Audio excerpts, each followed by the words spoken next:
itself from Agape Youth Movement, and I will be your moderator for the day, for the morning rather.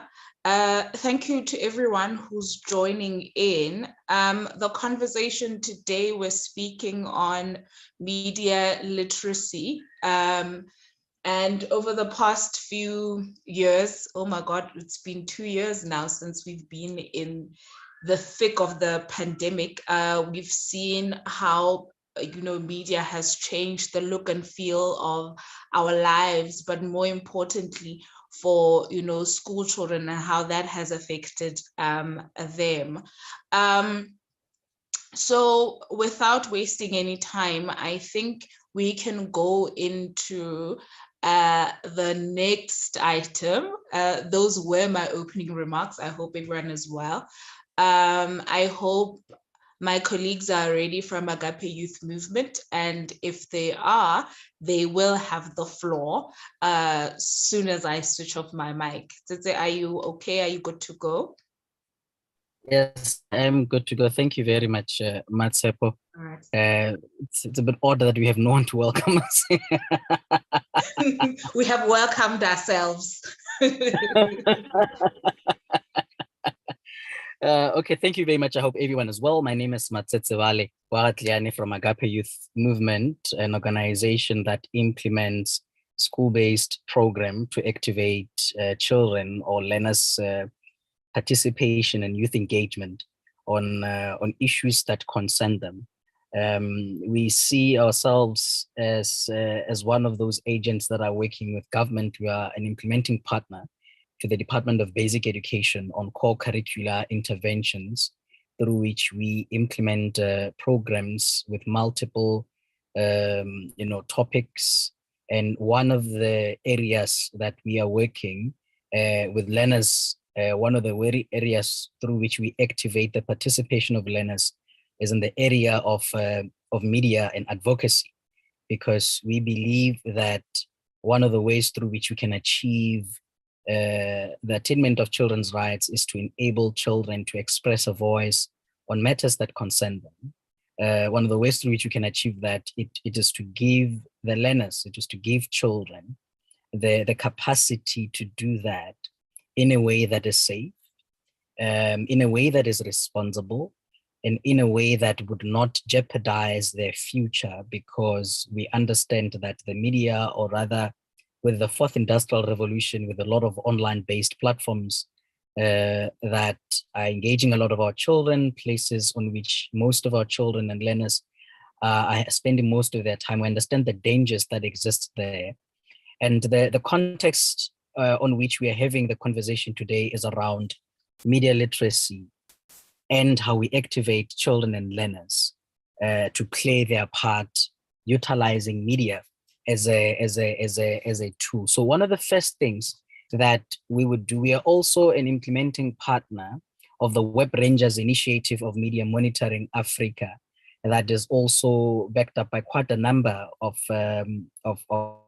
partners, government departments. I'm happy that we also have the Film and Publications Board here. I know they're one of the partners to the Web Rangers program.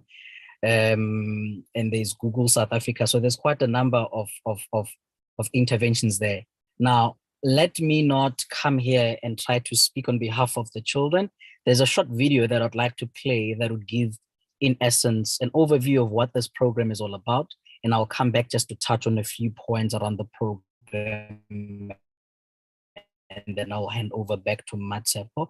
The device with which I'm connecting, the battery is going down, so I'm going to also try to connect with a second device that you colleagues do not lose me. If you lose me, I will be coming back with another device. So enjoy this short video that I'm going to be playing for you, that in essence just expresses what is this program that we're engaging children on that activates their media literacy, which is in essence what we're celebrating this week. Enjoy. Please do tell me if you see the visual and you are able to hear the audio. Are you able to see the visual and you hear the audio? Yes, definitely we can. Yes. Beautiful. Go. Hi guys, my name is Maya and I'm 14 years old. And I'm Ezogutle and I'm 16 years old. We are the South African Web Ranger Ambassadors. We were among the very first Web Rangers that were trained back in 2016. How cool is that? We are delighted to welcome you into the Web Ranger program. You are joining an international team that prides itself on promoting safe and responsible internet usage amongst your peers. From today, you'll be called a Web Ranger.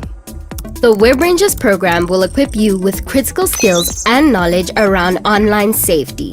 As an ambassador, you will inspire others within your school or community to use the internet to pursue passions, hone talents, and develop skills or learn new things that matter. As a Web Ranger, it's important to understand my rights and responsibilities in the program. I understand my rights to privacy. I am kind, caring, and respectful both offline and online. I know how to manage conflict and don't post harmful things online. I am able to express myself online without hurting others. I only engage in online content that is relevant and appropriate for my age group. I can flag, block, and report harmful online content. I know how to use the internet and social media for good. Work hard, have fun, and inspire others to stay safe online. Don't forget to check out some of the amazing work of other Web Ranger ambassadors on Twitter at Media Matters, on Instagram at WebRangersZA, on Facebook at WebRangersSA, and on our website at www.webrangers.co.za. We are here to help you level up on your digital literacy and digital citizenship and be awesome.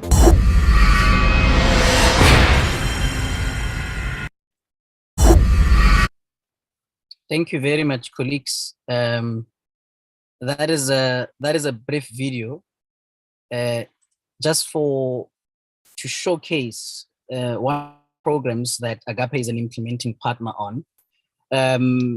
Because Agape works very much with learner leaders, focusing mainly on the Representative Council of Learners, which is a learner leader structure that exists in all public schools that is meant to participate in school governance, to represent and express the learner voice and also be peer leaders in their schools.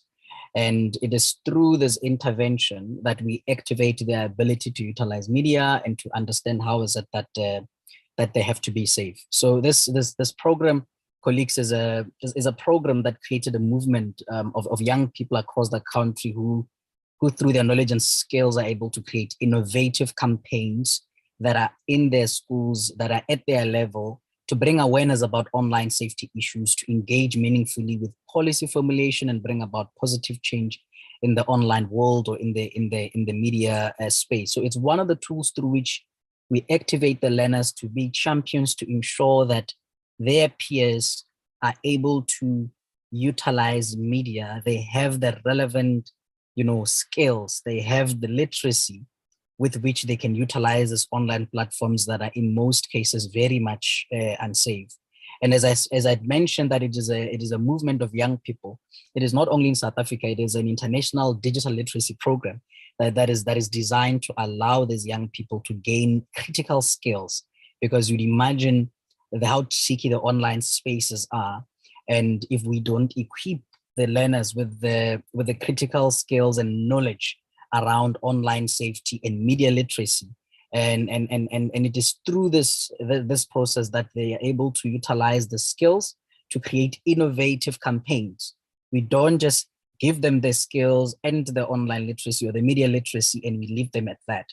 We activate a few which are then champions that will go into their schools, in their communities, through innovative campaigns to promote safe internet usage and champion their rights in the digital world. So, I mean, the main objective is to create digital citizens that know how to utilize media responsibly and encourage their peers to do so. Learners are recruited through an online process through their schools.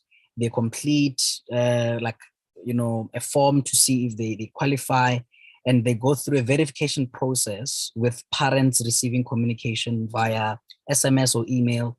And once the parents give consent that their learners participate in such a program, that's when we commence with Web Ranger training and activities in the schools and online spaces.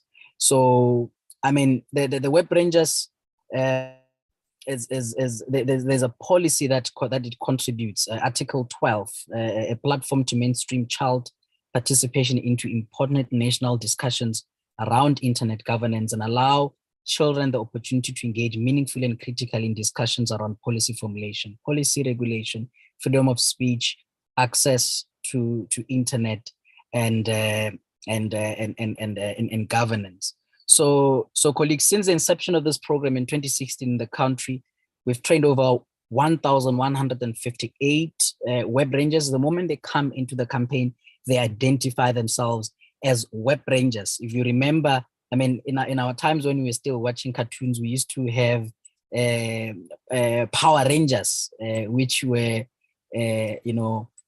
cartoons about heroes that always go out to ensure that justice and safety prevails. And it is on this basis that we have this name where they see themselves as Web Rangers, the online and the media rangers. And they have, through their innovative campaigns, they were able to reach approximately 7,000 indirect beneficiaries. So, I mean, when the year starts, we'll have an annual launch on Safer Internet Day. And then from March to May, there will be a recruitment drive and the verification process that I had mentioned. And from June, mid-year, to the end of the year, around September, October, that's when we'll be having training and outreach. That's when we'll be having the innovative activities.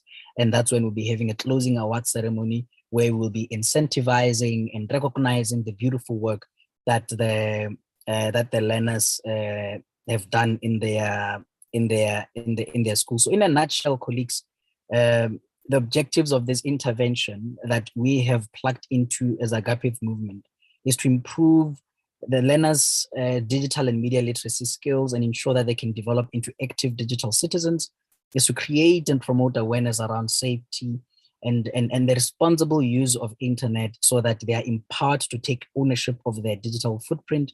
And lastly, is to empower them to engage in information communication technology related policies and discussion. Let me just close with a quote by the former Deputy Minister Pinky Kekana that says, when she says, one of the things that stand out for me, open quote, one of the things that stand out for me about Web Rangers is that it seeks to empower participants to take ownership of their digital footprint, close quote. This would then be the end of the work that we do as Agape Movement in partnership with MMA, DBE, UNICEF, and other partners to activate learners on this platform, because we've seen quite a number of things where learners are subjected to cyberbullying and all sorts of things that are happening on the online space. Thank you very much, Matsepo. I hope I did not go beyond the time that you gave me. Thank you very much. Thank you so much, Tete. For someone who claims that they do not want to be speaking for the kids, you did a good job to speak on behalf of them. They should be paying you to advocate for them in terms of media literacy. Thank you very much. And I'm not just saying this because Tete is my colleague. Moving swiftly along, let's speak on parental guidance and child monitoring practices on media platforms. And for that, we have from the Films and Publications Board, Mr. Andrew Sibapu. And without any further ado, Mr. Sibapu, the floor is yours. Thank you, Matsepo, and good morning, colleagues. As Matsepo has indicated, my name is Andrew Sibapu. I'm the legal officer at the Film and Publication Board. For those that might be aware, Film and Publication Board, it's a regulatory body. We are created in terms of the Act. In other words, our Act, Films and Publications Act, Act 65 of 1996. Were created, to regulate the creation, the production, possession and distribution of films, of games, and certain publications. And it wasn't until recently that we were also given mandate to actually, regulate the distribution of harmful content online. Now the question is, how do we do that? How do we regulate? We do that by way of classifying films and games, and then assign an appropriate age rating, so that when you walk into a store and then you want to buy a DVD, you are able to see, you want to watch a movie with your kids, you are able to know that in this movie, there are elements that are there that I wouldn't want my child to see or to watch, such as nudity, there are, violence, there are sex, horror, and so forth and so forth. So that's what we basically do as the FPB.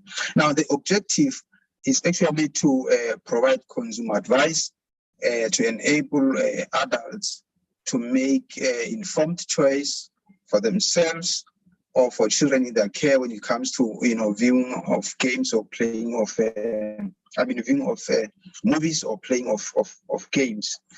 And we also aim to protect children from being exposed to harmful and disturbing material, from being prematurely exposed to things that are meant for adults. We also make sure that anybody who involves children in pornography is punished.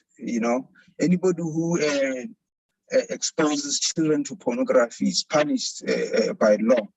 And therefore, in terms of our act, the creation, the possession, or even the distribution of child pornography, it's a serious offense, and it's punishable by law. Now, in line with our mandate as the FPB, we actually seek to protect those children from harmful material, from exploitation in the creation and distribution of what is referred to as CSAM, in other words, child sexual abuse material. But now, to achieve this, we do embark on various initiatives and platforms. In other words, we do outreaches where we raise awareness on the regulatory functions of the FPB, as well as just to provide consumer protection education to the public. Now, by so doing, ladies and gentlemen, we, as the FPB, play an important role in ensuring that children are not exposed to harmful and inappropriate, material that are distributed online. Now, when we do our outreaches, we focus on digital spaces where we encourage learners as well as parents to be exemplary citizens and then just to be safe on the internet. And to that end, we always encourage children to preserve a positive digital footprint when online, so that even when they are old, they've grown up, they would not regret of the things that they have actually posted while they were still young. We encourage them to stop cyberbullying, with bullying others online, and in fact report those incidents as and when they come across. We also encourage them not to post content that advocate for hate speech, they incite violence, or even cause harm to others. Now, when it comes to parents, because obviously parents, plays an active role in ensuring that children are safe and are protected from psychological harm on the internet. We encourage them to always install, filtering software to their children's phones, so that they block access to any inappropriate websites. to always monitor their children's use of chat rooms and to make them aware of the dangers that, comes with, using these internet services. We also, encourage parents to show interest in the activities of their children on the internet. In other words, they should be able to know, which sites their children are visiting and what are they doing there, But obviously, doing that in such a way that they do not infringe on their right to privacy, just to make sure that they are safe. This is because parents needs to understand that cyberspace it's a perfect ground or hunting ground for for pedophiles, for people who molest children, for child pornographers. So it is very important that parents are always on a lookout for for those things, so that they do not happen to the children. Now, we also make sure that we encourage parents to always use privacy options that are available on the social media and as well as instant messaging platforms, so that not everybody is able to access the information relating to their children and then start, chatting with those children. And lastly, which is very important, that parents must always remind children not or never to actually arrange a face-to-face meeting with anybody or any person that they meet online. So that is, in a nutshell, how, as the FPB, we try to, educate both the children and parents regarding their safety when it comes to, online platform. Thank you. I hope I also, just like Ndadetli, I'm on time. Thank you, Matsepo.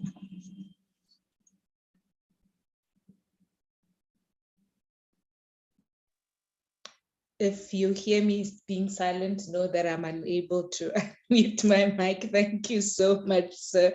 I was struggling to unmute my mic. In the room, I think we have Lizelle. Lizelle, are you here with us? Yes, I am, Matsepo.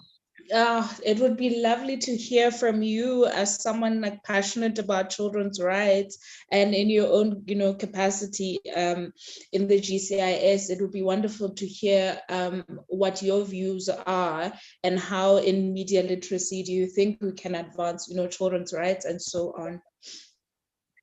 Yes, thank you very much. And thank you to the other panel members also for giving me a scope of me as being a communicator within GCIS, number one, but more importantly, as a parent myself of two children, not as young as what people think they would be, but yes, the media literacy within the complex ecosystem of communication has been raising interest over many years because of the rise of digital penetration within societies worldwide, particularly here in South Africa, where it is estimated that about 68% of all citizens have got access to some form of mobile device and digital access. I would think that media literacy is first and foremost needs to be defined as a critical life skill that needs to be promoted amongst any population, amongst any target audience, be it parents, be it school children, young children, and even the older people. I mean, you find them on Facebook probably more regularly than what we find ourselves on Facebook and Twitter, and the younger people obviously on your other online platforms. But what I'm trying to emphasize is that although there are many life skills for children and for people in general, media literacy needs to be recognized as a life skill. And I'm speaking on behalf of maybe other parents that may not recognize other life skills, as in emotional intelligence, decision making, interpersonal skills that children need to develop, or even adults need to develop, so that when they move into a social space, media literacy as a life skill and something that is a lifelong learning life skill for all of us, especially in this room as adults and for children at school, is recognized as a critical pillar that forms a foundation of any healthy democracy, because you need healthy individuals to make healthy choices for a healthy democracy to prosper. And as everybody knows, we're a very young democracy. So we find ourselves in a situation where not to re-educate people from their old ways, but also trying to play a catch-up role in re-emphasizing that media literacy is a life skill.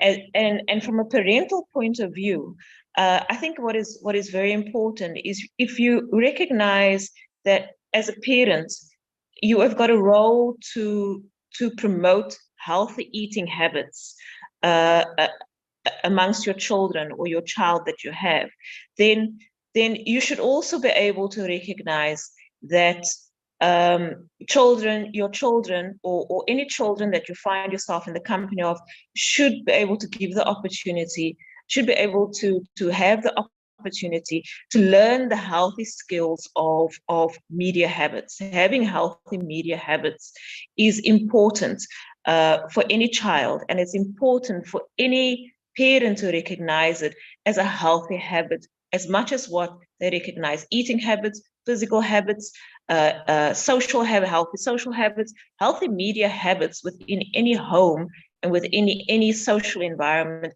is critical.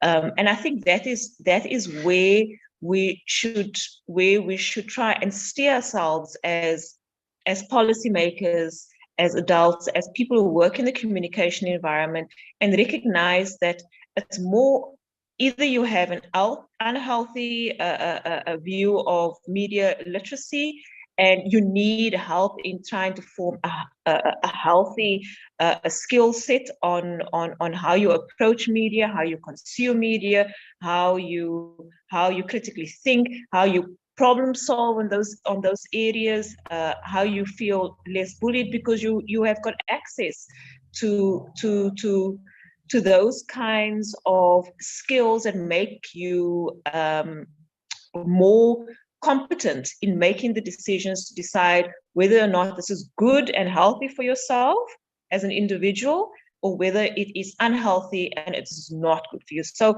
media literacy should be recognized as a critical skill set across the populace in South Africa, and obviously worldwide. We're seeing a lot of countries starting to recognize this as a critical life skill moving forward as the digital ecosystem becomes more and more complex. Thank you very much.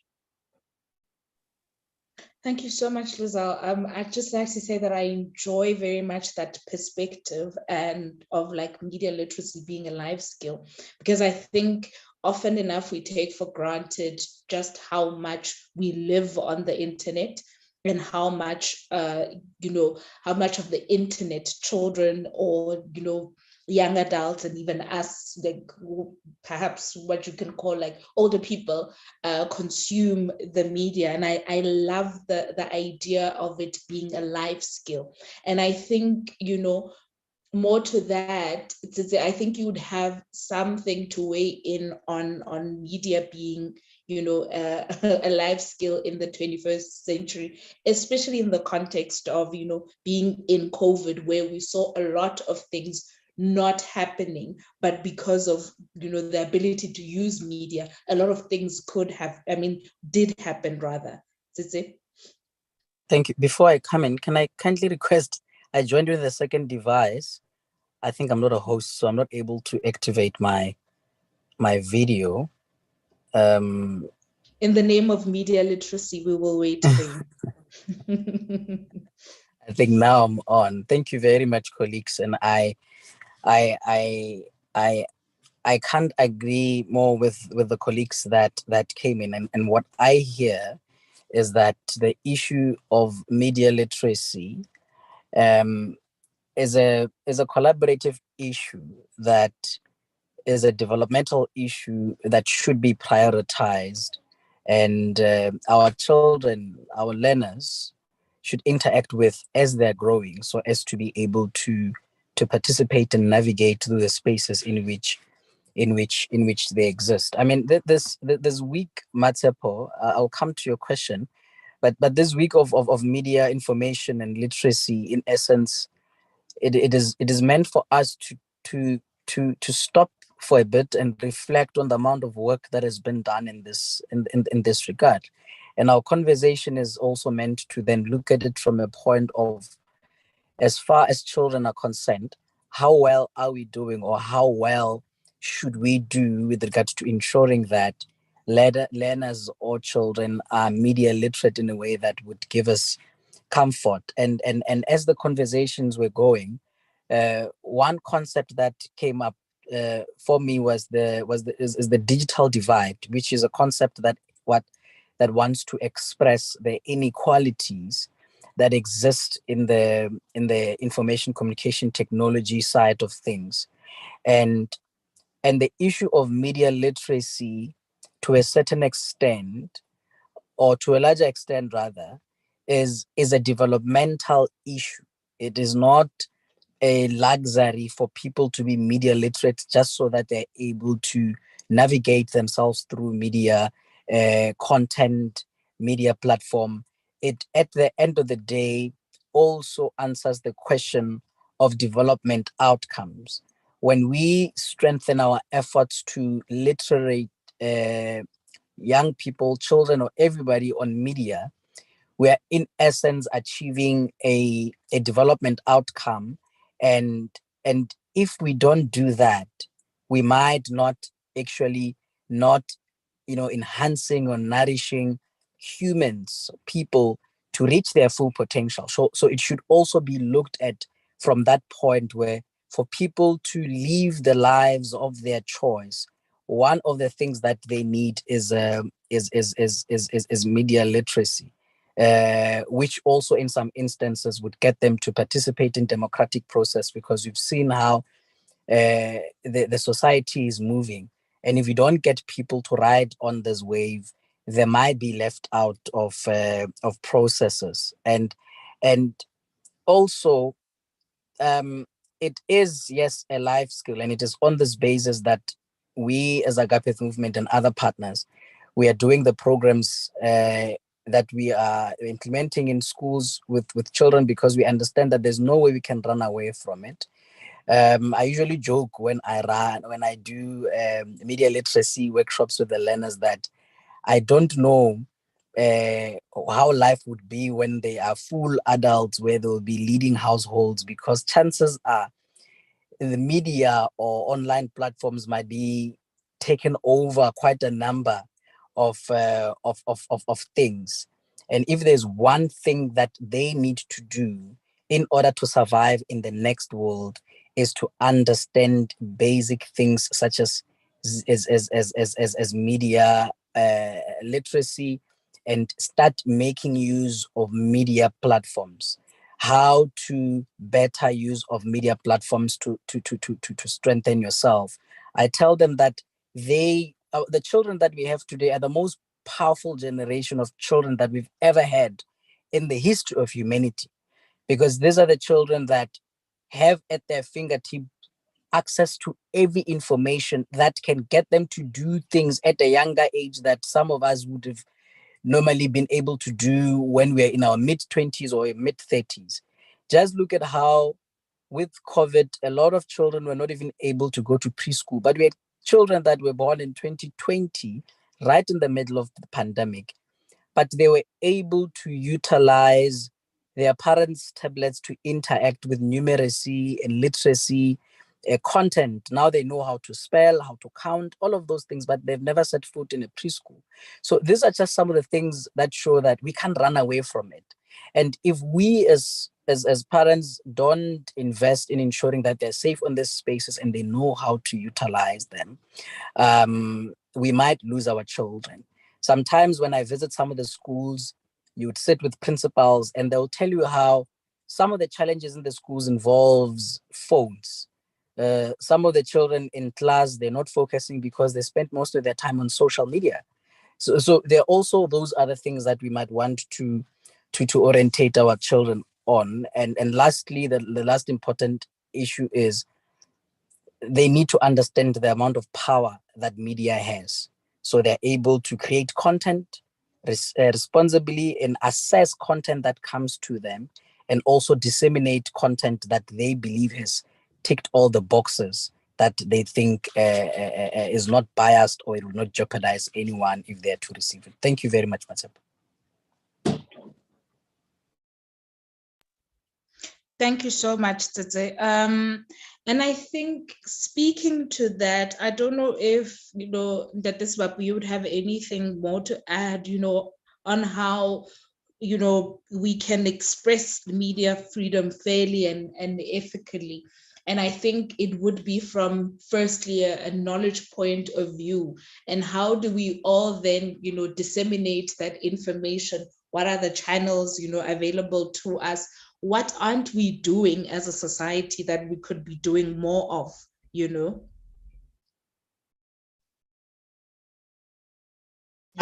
Thank you, Matsepo. Even though I wanted to find out from Akabe as to, whether do they, in their advocacy, going to school and involving children in terms of, media literacy, do they actually involve, the service providers, in other words, people who would provide, for instance, your online space? Do they involve those,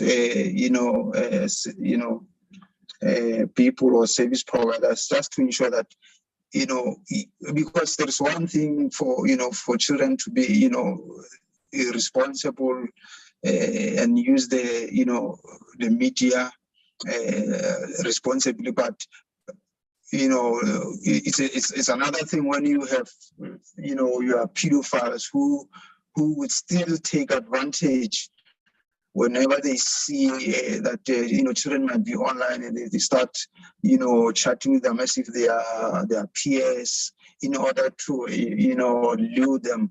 Do they involve those service providers? I don't want to give an example, but if Ndate can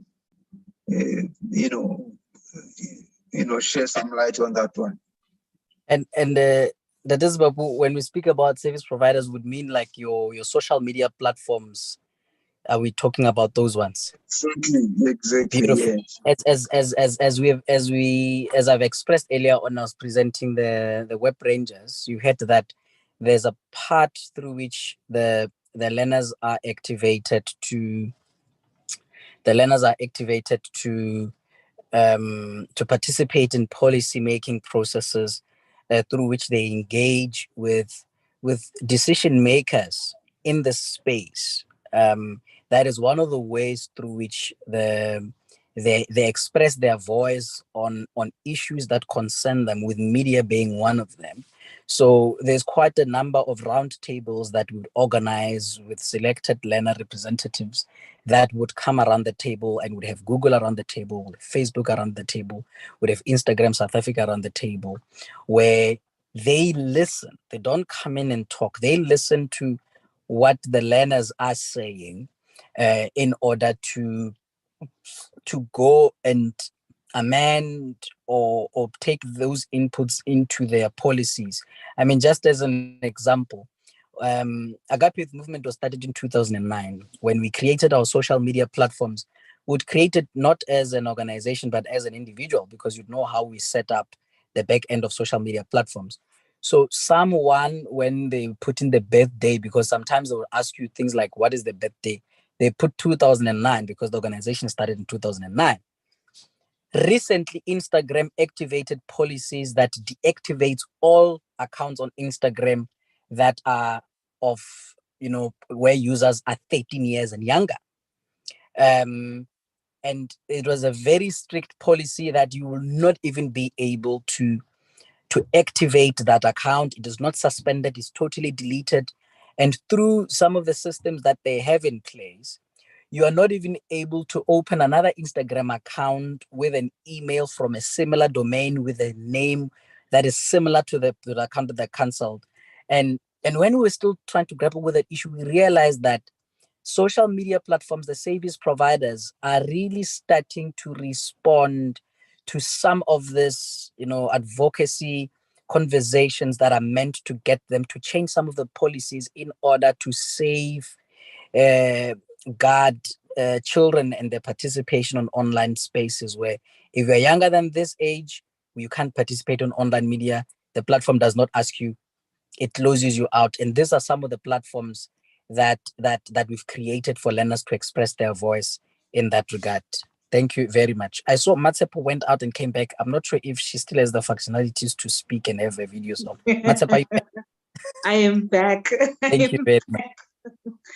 Thank you, Tsitsi. I don't know if in the room there are people who would like to pose questions to our panelists. I'll give us 2 minutes to decide, and if you have a question, just shoot. I won't be facilitating that part, but I'll give room for maybe 3 questions. It's raining now where I am, so we live in South Africa, and that might mean network issues. So let me preserve my job and ask that you guys, please, if you have any questions, you may ask them to any of the panelists. I will give us 2 minutes to do that, and afterwards I will close that session.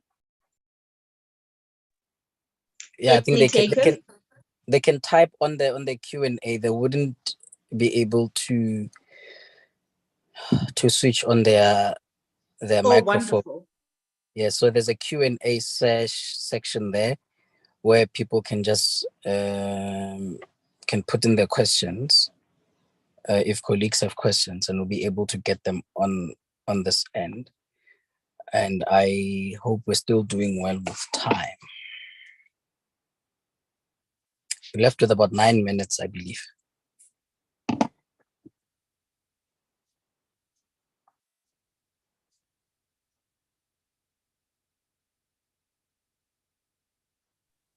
Matsepo, while we're waiting, yes. I just want to follow through on some of the other comments that I made earlier while we're waiting for that would be lovely. I just wanted to say, basically, I mean, I've got like I said, I've got children also myself, whatever. And the one thing that I've realized throughout them having these fancy iPads, and I don't even have an iPad or iPhones, for parents to realize that a device of any sort does not replace the parents. Number one, it does not replace the teacher. Number two, it does not replace the friends that you have, the colleagues that you have. It is merely there to enhance and complement the already established relationship. So when you see the parent being a little bit stressed out at home, and the first thing they do is put the child, who's age maybe 2, in front of the iPad or the TV and those devices are not a parent, they're not babysitters, you know, and they need to be managed, and parents are tired, you know. I mean, the first thing we do, I mean, I've been guilty of that also. Here's the iPad, go play whatever you want to play on it, you know, not knowing, because I mean, my media literacy only increased over the last couple of years, not knowing that, you know, predators can access at any point. These pop-ups have been so advanced, pornographic pop-ups have been so advanced that I wouldn't know if I leave my child with an iPad that's 2 years old, for example, that these pop-ups are coming up, and parents do that. These devices, they can be beneficial to the development of the child, but they can be highly detrimental if they're not watched, and they're not replacements for any of the most significant figures in a child's life.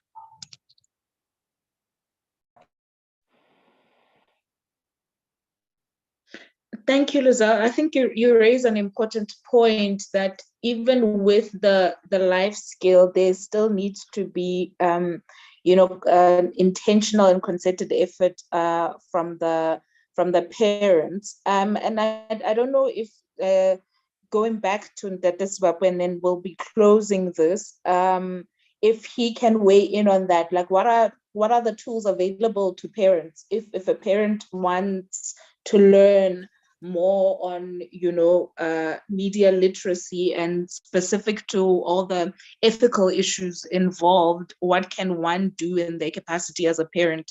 You know, are there tools somewhere on the internet that are available to parents?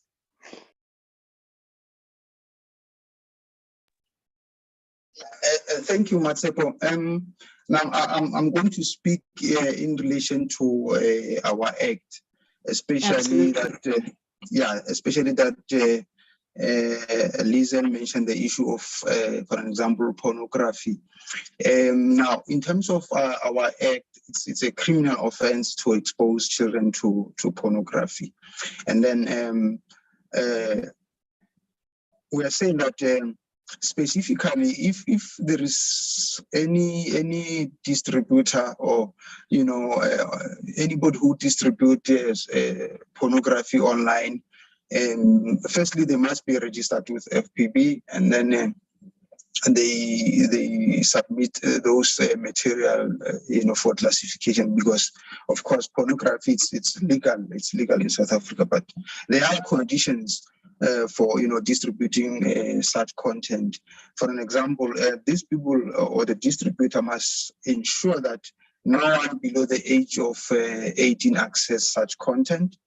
They must actually satisfy the FPB that me as a distributor of pornography online, I've got the following measures in place to ensure that no one below the age of 18 is accessing such, you know, material.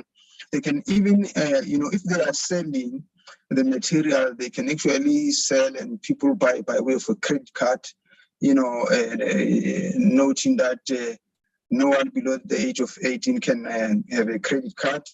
They must have a child secure method on their, you know, on their platform, so that no one below the age of 18 is, you know, able to access such content. So, and in fact, if one was to be found guilty of, you know, distributing pornographic material to a child, such person can be fined up to 750,000 rand or be jailed for 5 years. In fact, it can still be both a fine and an imprisonment. So those are the, you know, the measures in terms of our act that are available. And then, as I've indicated, all we do is just to, you know, do advocacy work, you know, tell parents about, you know, the danger of them not, you know, making sure that they've got parental controls, or, you know, for children on that device, just to monitor their usage, so that as and when these websites are popping up, they are able to act immediately, and then they report that, so that the distributor can be, you know, taken to task. The good thing is that in terms of our act, we have a committee called Enforcement Committee.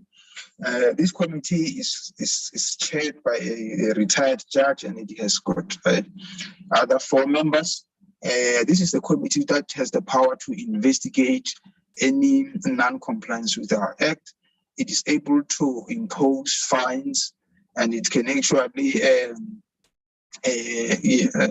order that someone who has been registered as a distributor be deregistered.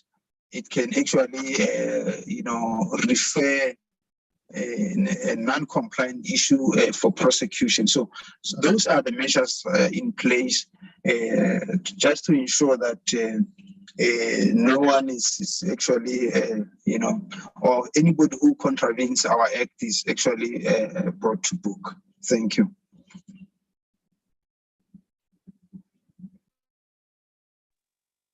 Thank you so much, Andrew. And I think that is it. Lizelle, any closing remarks before we end the session? Thank you very much to our panelists. Yes, on behalf of the GCIS, I would like to thank all the panelists that joined and the moderator as well. Thank you for the facilitation, and also the audience members who joined for this very important discussion. It may not have reverberated as much as what we would want to, but it's a starting point.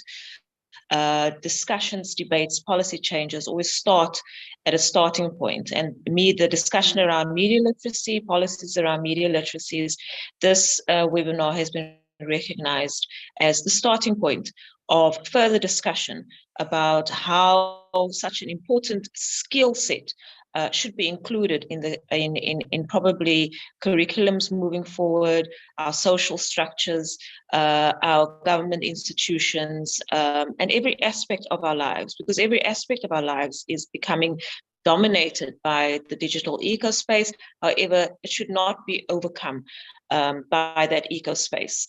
We still hold the power, and that power lives through the empowerment that the information that we can impart on our children and ourselves in creating healthy individuals remains a powerful skill set that all of us needs to take responsibility for informing a healthy and obviously successful democracy moving forward. Thank you very much for those words. I would like to extend my appreciation once again for this webinar and the discussion on this very important topic, media literacy. Thank you very much. Thank you, Lizelle. Thank you again to the panelists. Thank you to the GCIS. We enjoy your partnership at Agape Youth Movement, and thank you to Agape Youth Movement. Have a wonderful day, everyone. Goodbye. Sorry, Marcel. Vanessa, please forward my details to Ndadetleani, and then he can contact me. Okay, no problem. Sharp.